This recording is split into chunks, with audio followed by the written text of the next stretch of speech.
Sagradas letras, para compreendermos a Tua Palavra, entendermos e que possamos também permitir que ela faça morada em nossos corações e colocarmos em prática tudo, Senhor, aquilo que entendemos de Ti aqui. Senhor amado, traz em paz os que ainda estão a caminho e que esta prova possa ser uma bênção. Vai acalmando o coração dos Teus filhos e vai também dando sabedoria também à Tua serva que vai estar ministrando o restante desta ministração, para que tudo, Senhor, venha sair para o louvor e glória do Teu nome. É o que te pedimos, te agradecemos em nome de Jesus. Amém. Pastor, eu fazer uma pergunta. Choveu para lá para fazer? Muita água. O Lulu está pedindo canoa lá? Tá. Então amanhã eu mando um bombeirozinho para lá, pai. Nós viemos debaixo de chuva de lá para cá. Muita água desde ontem à noite. Mas Parou aí? nós vamos ver que nesse primeiro tempo, abençoados, bem rapidinho, nossas duas últimas cartas, que é Tito e Filemon, mas elas são curtinhas, né? Vai ser o primeiro tempo e depois vocês vão fazer a provinha de vocês aí, bem lindo. Foi café, isso mesmo, deixa eu ir. Aí nós vamos ver agora a nossa carta de Tito, né? A nossa terceira carta pastoral. Quais são as cartas pastorais, hein? Vou dizer que é 10, não tem pra onde não. Então, essa carta de Tito é a mais breve epístola pastoral escrita pelo apóstolo Paulo. As suas epístolas são escritas a seus filhos na fé, Timóteo e Tito, né? Os dois pastores aqui, os dois filhos na fé de Paulo, ensinando-lhes a maneira certa de agirem à frente da igreja de Deus. Quanto à epístola de Tito, há três esferas que atuamos aqui. Ele fala para a igreja, a família e o mundo, né? Essas cartas de Paulo, elas são absolutamente oportunas e totalmente necessárias nos dias de hoje, por algumas razões aqui que nós vamos dar. A primeira delas é porque a classe pastoral está em crise. Há muitos pastores perdidos e confusos no ministério.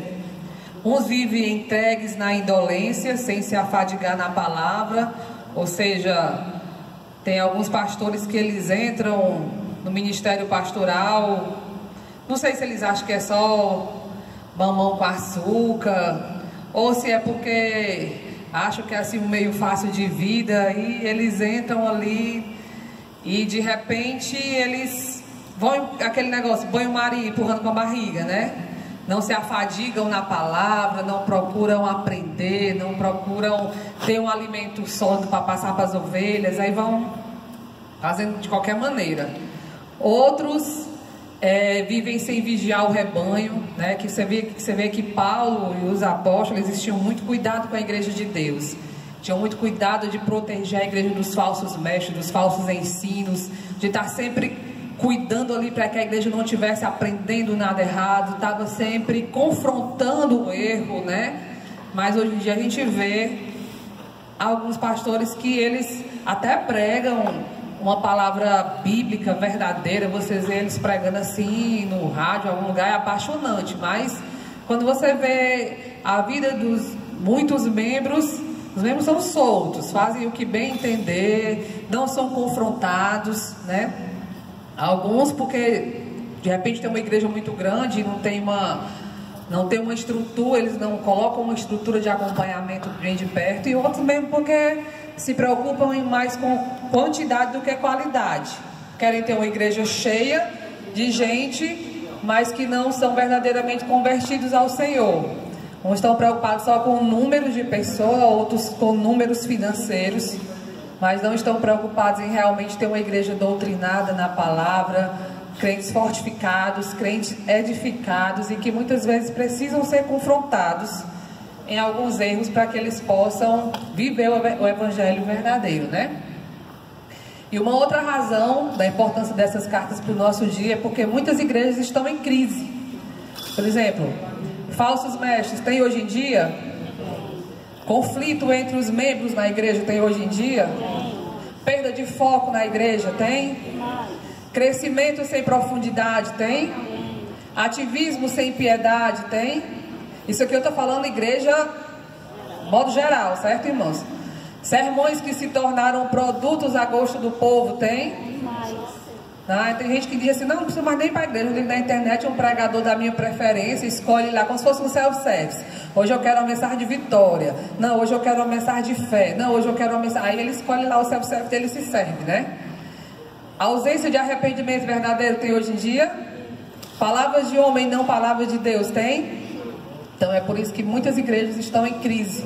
E mais do que nunca, as cartas pastorais, as cartas do apóstolo Paulo, as cartas em geral da Bíblia, elas são atuais para nós hoje, né?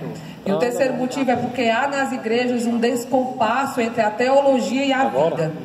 A igreja de Deus precisa ser zelosa da doutrina e também da vida. Ou seja, a palavra ela não precisa só ser ensinada, mas ela precisa ser vivida.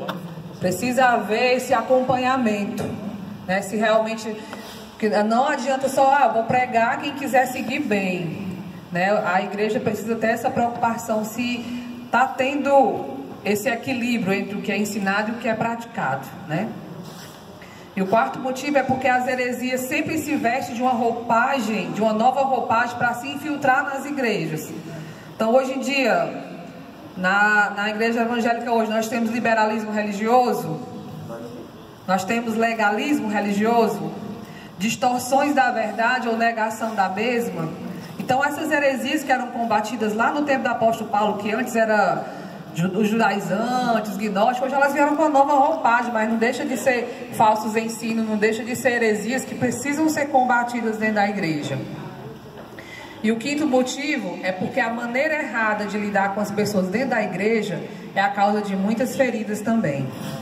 A carta a Tito nos ensina como lidarmos com todas as classes de pessoas dentro da igreja. Ele ensina a falar com os jovens, com os velhos, com as mulheres, com os maridos, né? Aí ele mostra que nós precisamos ser firmes na sã doutrina e zeloso na disciplina. Mais sensível com as pessoas, pois se não agirmos assim, não temos autoridade para pregar a palavra. Ou seja, Tito nos ensina a termos trato com as pessoas, a sermos sensíveis às suas necessidades, a nos preocuparmos com ela, mas que também precisamos ser firmes na doutrina, ser zelosos na doutrina, ou seja, nós precisamos tratar as pessoas com amor, com carinho, mas não podemos passar a mão na cabeça dos erros das pessoas, não podemos passar a mão em cima dos pecados, porque se eu confrontar o irmão, ele vai deixar de dizimar, se eu confrontar aqui, ele vai para outra igreja ali que o pastor é mais liberal. Então o modelo bíblico é de amor, é de cuidado, sim, mas é de confronto, né? Porque o interesse do verdadeiro pastor não é de quantidade, mas de qualidade. Não é de templos lotados de pessoas que vêm só se servir de um self-service, né? Mas de pessoas que realmente vão para o céu.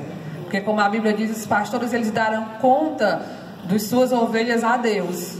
Então não é interessante eu chegar lá no céu e dizer, Jesus, eu preguei, nós pregamos lá, mas eles não quiseram ouvir. Aí o Senhor, sim, mas não te mandei só pregar, te mandei cuidar, pastorear, né?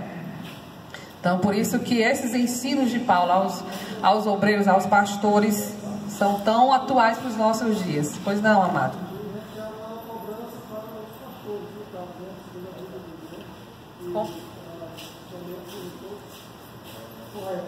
Isso. Aos pastores, aos obreiros, aos líderes de modo geral, né? Todos aqueles que exercem algum tipo de ministério na casa do Senhor, que estão à frente de pessoas, né? E o destinatário dessa carta, o nosso irmão Tito, ele foi um gentil convertido a Cristo, filho de pais gregos.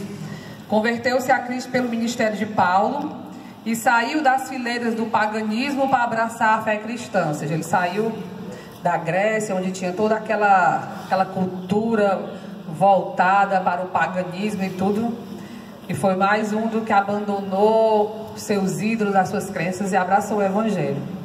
Ele se converteu na primeira viagem missionária de Paulo, primeira viagem missionária, e quando Paulo subiu de Antioquia a Jerusalém, já o levou consigo, ou seja, no concílio da igreja em Jerusalém, há relatos que Paulo tenha levado Tito, né? talvez para ele participar do concílio, e também porque Tito era um gentio convertido. Então a discussão lá era toda aquela história lá dos judaizantes querendo impor à igreja os costumes dos judeus, né? O que fazia, o que não fazia. Então Paulo leva Tito, que ele é um gentio convertido, mostrando que os gentios podiam sim viver o evangelho, serem homens fiéis ao Senhor, sem precisar viver todas os preceitos da lei judaica, né? Então acredita-se que tenha sido um desses motivos de Paulo ter levado ele a esse concílio. Então Tito residia em Antioquia, foi encarregado de levar à igreja de Corinto uma carta dolorosa.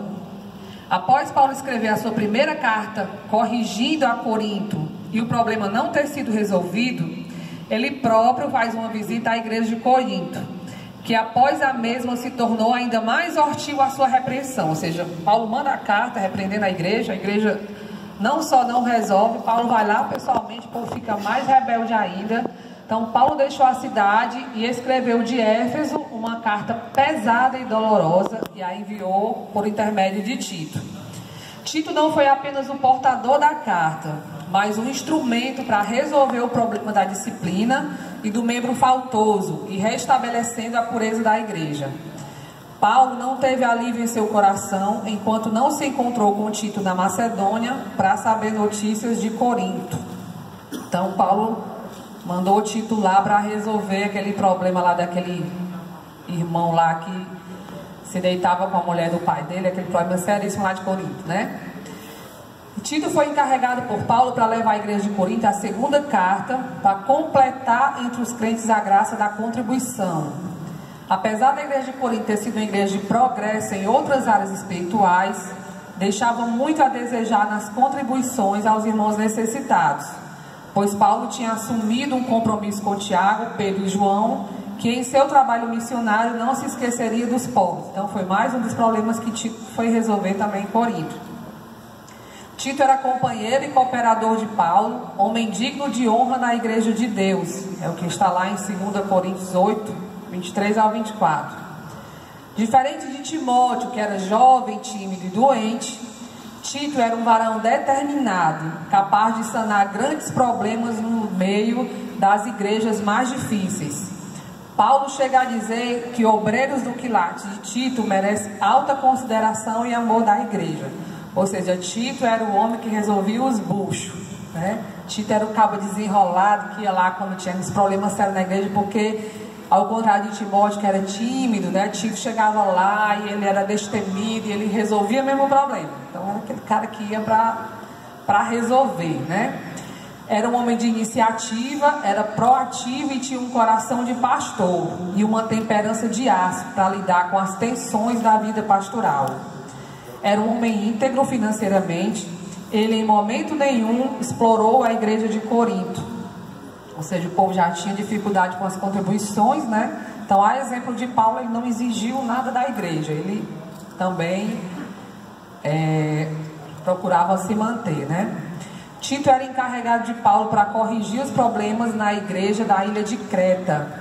Paulo não apenas encarregou Tito de resolver problemas de igreja recém-convertidas do paganismo, como também constituir presbíteros ou pastores nas várias igrejas da ilha. Então, ele resolveu os problemas na igreja de Corinto e também foi encarregado para ir lá para os cretenses, que alguns teólogos chamam dos cretinos, né? Alguns cretenses que eram meio cretinos, que eles eram bem trabalhosos, e Tito foi para lá também para resolver os problemas dessa igreja. Tito esteve com Paulo em Roma, em sua última prisão. Tito deve ter ido visitar Paulo quando foi capturado pela última vez em Roma, onde o próprio apóstolo afirma que a hora da sua partida havia chegado. Então, a tradição da igreja noticia que Tito teria se tornado o primeiro bispo da igreja de Creta, permanecendo solteiro e morrendo na ilha aos 94 anos de idade. Então, até nisso ele imitou o apóstolo Paulo, né? E Paulo dizia: olha, é melhor que você fique solteiro, meu filho. Cabra velho, né? Era. É melhor que o homem não toque em mulher, né? Quando eu era jovem, que os meus amigos na igreja faziam aniversário, eu dava esses versículos para os meninos. A Bíblia diz que é melhor que o homem não toque em mulher. Está repreendido. Ninguém queria receber. Mas é porque como já foi falado, acho que na aula do pastor Silvério, o contexto de perseguição da igreja, né? Em que muitas vezes tinha que fugir de um lugar para o outro, era muito mais fácil você fugir só do que levando um bocado de mulher e menino carregando, né? Então a gente tem uma fotozinha das ruínas de Creta. E hoje essa aí é Creta atual, né? Hoje ela é uma ilha bem turística, onde quem vai à Grécia é um dos principais pontos turísticos da Grécia, né? Então, Marquinhos, se os irmãos quiserem financiar... Volta aquela imagem. Volta a imagem. Creta antiga aí, né? As ruínas de Creta. E aqui, Creta atual, viu, Edna? Quando tu for lá, se tu quiser levar a tia vai morta de feliz, viu? As principais ênfases dessa carta é a organização das igrejas, estabelecer lideranças da igreja, combater os falsos mestres e as falsas doutrinas, o ensino da sã doutrina, promoção da ética cristã, a prática das boas obras e a submissão às autoridades. Então, os irmãos veem que ela é bem parecida com a carta que Paulo escreveu a Timóteo também, né? Como ele estava dando instruções aos pastores, acaba que elas são bem parecidas assim nas suas ênfases. Vamos à carta. Na introdução, Paulo se identifica como apóstolo, nos ressaltando o objetivo do seu apostolado. Acredita-se que a carta não foi escrita a Tito simplesmente, mas a todos os líderes das igrejas na ilha de Creta. Até porque não tinha necessidade de Paulo provar o seu apostolado para Tito, né? Então, quando ele já começa aqui, mais uma vez, ressaltando o apostolado, dá a entender que ele tinha enviado não só a Tito, mas a todos os líderes das igrejas da ilha, né? E ele defende o seu apostolado e cita as marcas de um apostolado, que são promover a fé na igreja, promover o pleno conhecimento da verdade, promover a vida piedosa, promover a esperança da vida eterna. Então, o capítulo 1, ele vai expor um biômio que fala sobre ortodoxia e piedade, teologia e ética, doutrina e dever, né? Paulo aborda esse bioma em relação à igreja, no capítulo 1, no capítulo 2 em relação à família e no capítulo 3 em relação ao mundo. Paulo deixou Tito em Creta para colocar em ordem as coisas restantes e constituir nessas igrejas presbíteros.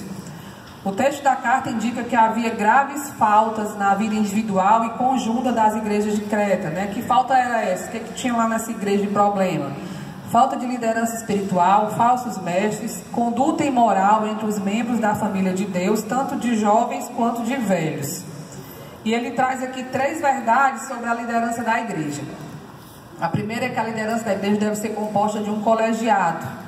A igreja de Jerusalém e todas as outras igrejas do Novo Testamento possuíam esse modelo de liderança, composta por um colegiado de pastores, né? A gente vê ali o Concílio de Jerusalém, onde eles se reuniam para decidir sobre assuntos importantes como a doutrina da igreja. Então, essa era a forma da igreja primitiva, né? A liderança da igreja deve ser constituída conforme a prescrição bíblica. As características do presbítero mencionado pelo apóstolo têm mais a ver com a sua vida do que com o seu desempenho, semelhante a Timóteo, né?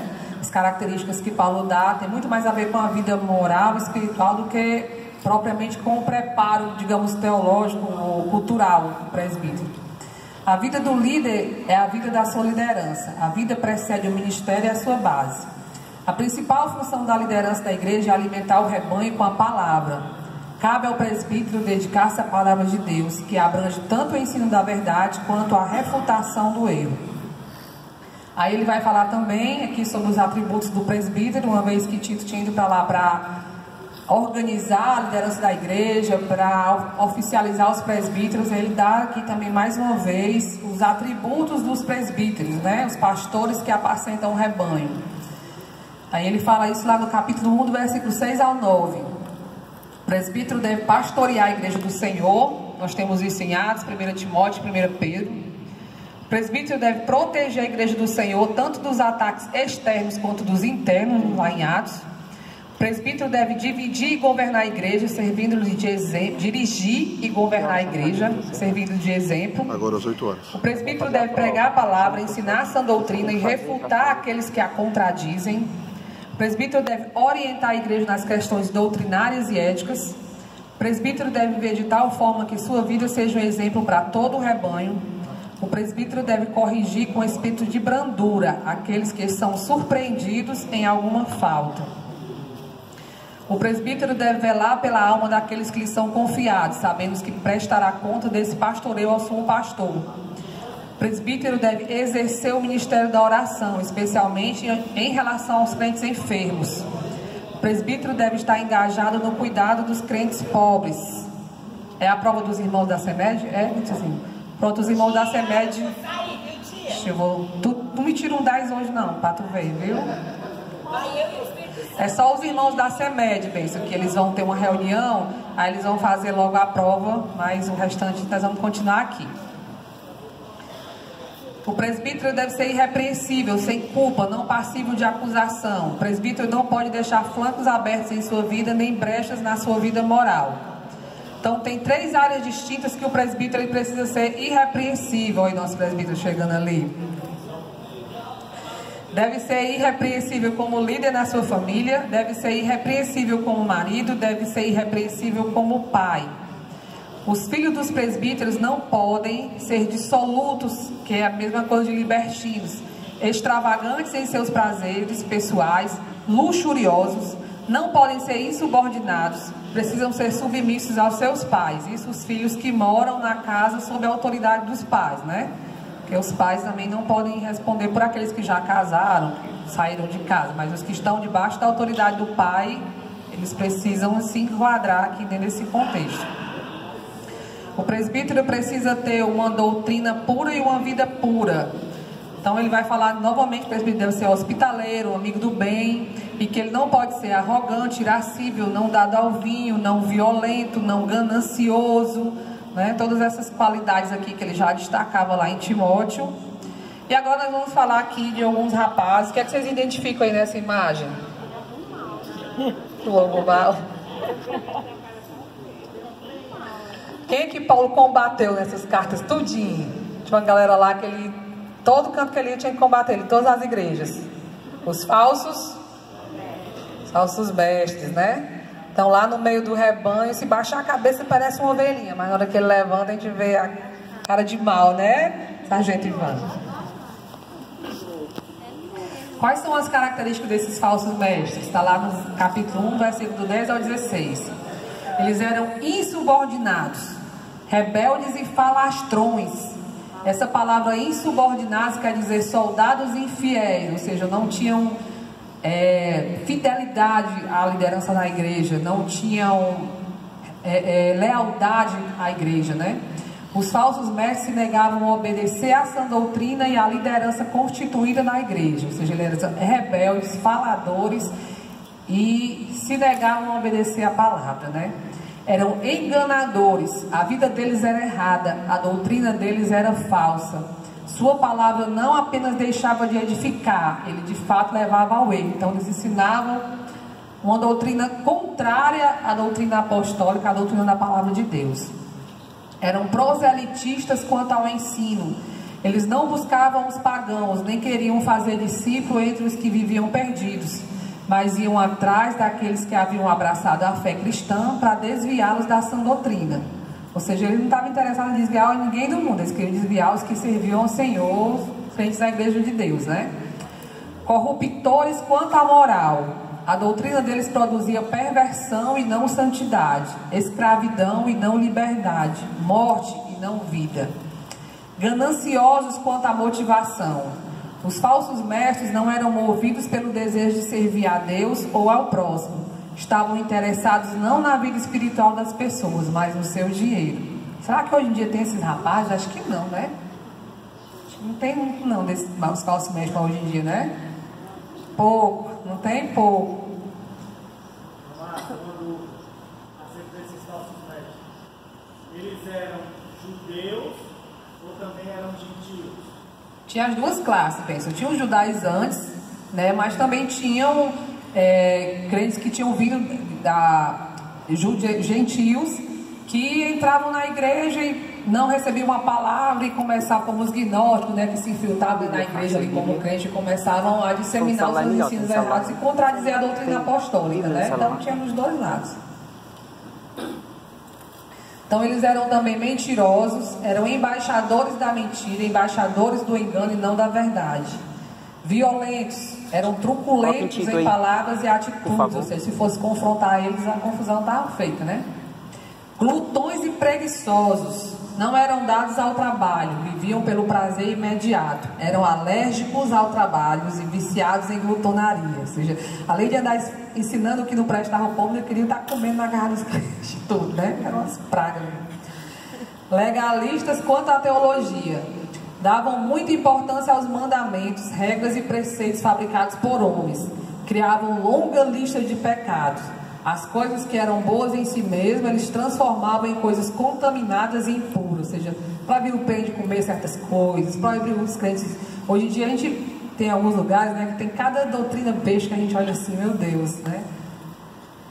Corrompidos quanto ao julgamento, os falsos mestres davam mais valor à pureza aparente e ao ritual do que à pureza interior e moral. Então a gente conhece um monte de lugares assim, né? Que o estereótipo é impecável, mas o coração, como Jesus diz, é um sepulcro caiado, né? Inconsistentes quanto ao testemunho, seu conhecimento não produzia mudança no seu caráter. Diziam conhecer a Deus, mas o negavam em sua conduta. Então, esses aí eram esses abençoados que Paulo andava combatendo em todas as igrejas, porque Paulo chegava na igreja, pregava a palavra, o ensinamento. Quando Paulo saía, eles iam atrás tentando desmanchar o que Paulo tinha feito, né? Então Paulo tinha que escrever uma carta para alertar a igreja, para corrigir o que eles tinham falado, para que as igrejas não, como eram todos cristãos recém-convertidos, não tinham o fundamento ainda da fé apostólica, da doutrina. Então Paulo tinha que correr, porque se deixasse eles contaminavam mesmo a igreja e levavam muitos, né? Aí no capítulo 2 ele já vai falar como aplicar a doutrina na vida familiar. Os falsos mestres não viviam o que pregavam, havia um abismo entre o que eles falavam e o que eles faziam. Não poderia existir esse abismo na vida de Tito e dos demais presbíteros. Paulo aqui se volta às comunidades cretenses, direcionando suas exortações a grupos selecionados, por idade, sexo e posição social. Ele requer de cada um dos grupos um alto padrão de conduta e boa reputação para que o evangelho avance naquele lugar. Ou seja, a igreja estava começando, né? Se já começasse com gente cheia de picaretagem, como hoje em dia, infelizmente eu estava lendo uma estatística que diz que as 3 classes mais desacreditadas no mundo são os políticos, os policiais e os pastores. Infelizmente, né, irmãos? As classes que eram para ser as mais respeitadas, né? As mais honradas. Você já pensou isso na época de Paulo, que o evangelho estava começando a surgir? Se os pastores tivessem essa fama, dificilmente a igreja teria alcançado o mundo como alcançou. Então, por isso, o cuidado de Paulo, exigindo assim um alto padrão mesmo dos presbíteros. Não que isso tenha sido só na época de Paulo, isso é para os nossos dias, né? Mas hoje, como a igreja já está considerada, aí por isso que tem muito desses falsos mestres aí no meio do povo de Deus. Então ele traz aqui 4 pontos relevantes. A melhor maneira de combater a heresia é ensinar a verdade. A melhor maneira de reprovar a vida desregrada é viver de modo irrepreensível. Doutrina e vida precisam sempre andar de mãos dadas. A sã doutrina precisa moldar a vida familiar em todos os seus aspectos, né?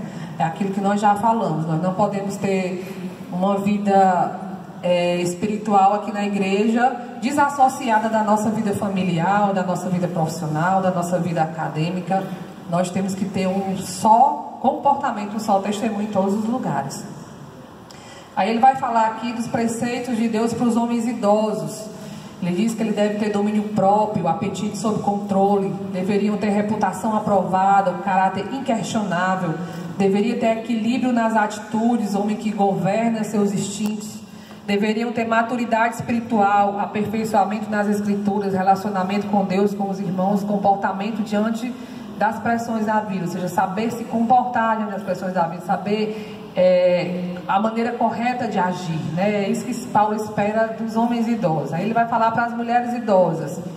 que elas devem ser cuidadosas quanto à maneira de viver, sérias em seu proceder, não caluniadoras, não fofoqueiras, não escravizadas a muito vinho, procedimento exemplar, né? Ele diz para que elas ensinem as mulheres mais jovens a amarem seus maridos, a amarem seus filhos, a serem boas donas de casas, castas, né? Mestras do bem.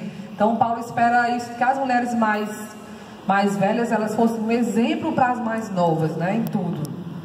Devem ser cuidadosas quanto à maneira de ensinar. Aí ele fala dos pecados que as mulheres idosas deveriam evitar. O pecado da maledicência, fofoca e calúnia. E o pecado da embriaguez, né? Porque as irmãs lá também parece que andavam gostando do melzinho. E Paulo chegava aqui repreendendo, né? Para elas tivessem cuidado com isso.